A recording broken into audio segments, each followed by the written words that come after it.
সারাক্ষণ টায়ার্ড লাগছে, সকালে ঘুম থেকে ওঠার পরেও মনে হচ্ছে আরেকটু ঘুমিয়ে নিলে ভালো হতো। সকাল থেকে সন্ধ্যা অবধি কাজ করার পরে সন্ধ্যাবেলা একেবারে এনার্জি থাকে না।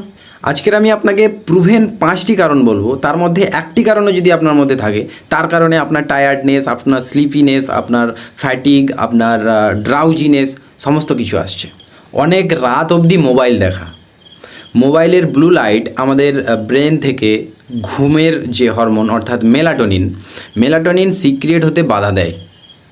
মেলাটোনিন ঠিকঠাক সিক্রিয়েট না হলে আপনার ঘুম আসবে না, আর ঘুম যদি না হয় এনার্জি তো আপনার বডি পাবেই না, যার কারণে আপনার সারাদিন এনার্জিলেস মনে হয়।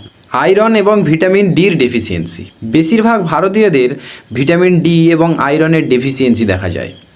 ভিটামিন ডি এবং আয়রনের ডেফিসিয়েন্সি হলে ফ্যাটিগ, স্লিপিনেস, উইকনেস ইত্যাদি দেখা যায়। সকালের সম্পূর্ণ আহার না নেওয়া, আমাদের বেশিরভাগদের অভ্যাস এরকম, সকালবেলা না খাওয়া, না খেয়েই কাজে বেরিয়ে পড়া, রাস্তায় গিয়ে কোনোভাবে রুটি চা খেয়ে কাজে চলে যাওয়া। সকালবেলায় আমাদের শরীরে প্রচুর পরিমাণে প্রোটিনের প্রয়োজন থাকে, ফাইবারের প্রয়োজন থাকে, কিছু কার্বোহাইড্রেটের প্রয়োজন থাকে, যেখান থেকে আমাদের বডি এনার্জি নেয়। আপনি যদি আপনার শরীরে ফিউল না দেন তাহলে সেখান থেকে এনার্জি পাবেন কিভাবে? পুয়ার ডাইজেশন এবং অ্যাবজর্পশান। দেখুন, ডাইজেশান যদি ঠিকঠাক না হয় তাহলে আপনার খাবারটা ঠিকঠাকভাবে পাচিত হচ্ছে না।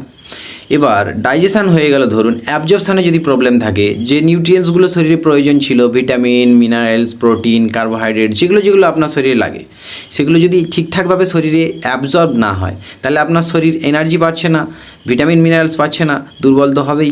ডিহাইড্রেশন অর্থাৎ জল কমে যাওয়া, অল্প পরিমাণেও যদি জল কমে যায় আমাদের শরীর থেকে 20 থেকে 30% এনার্জি নষ্ট হয়ে যায়। দেখুন, এই ক্লান্তি, দুর্বল ভাব, অবসাদ এগুলো কিন্তু আপনাকে সিগন্যাল দিচ্ছে যে আপনি রুট কজটা জানুন, কোথা থেকে এই প্রবলেমটা আসছে, তার সলিউশন নিয়ে আপনি সুস্থ থাকুন। All the best.